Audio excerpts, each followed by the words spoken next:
La setmana passada, l'Ajuntament de Vallirana, encapçalat per l'alcaldessa Eva Martínez, es va reunir amb el cap de la demarcació de carreteres de l'Estat a Catalunya, Vicente Vilanova, i el coordinador de l'àrea de conservació a Barcelona, Santiago Palmero, per tractar els projectes pendents en relació a la variant de Vallirana.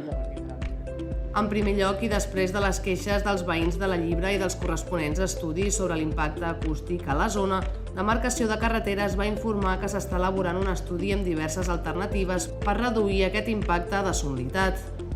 Un estudi que servirà per resoldre de la manera més òptima, ràpida i efectiva aquesta problemàtica. També es va aprofitar per reclamar una vegada més la variant de les casetes, que segons Demarcació de Carreteres és un projecte prioritari en partir dels pressupostos generals de l'Estat i està previst que es faci la licitació del projecte en els propers mesos.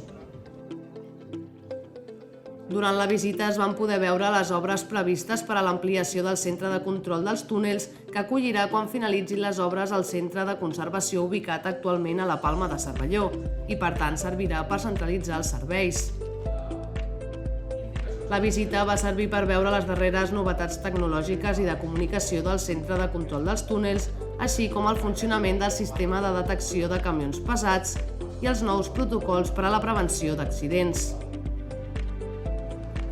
La trobada amb Demarcació de Carreteres, que va cloure una de les sales tècniques de la variant, va comptar amb la presència dels regidors Jordi Urrea i Òscar Sunyer, la cap de serveis territorials i l'enginyer municipal.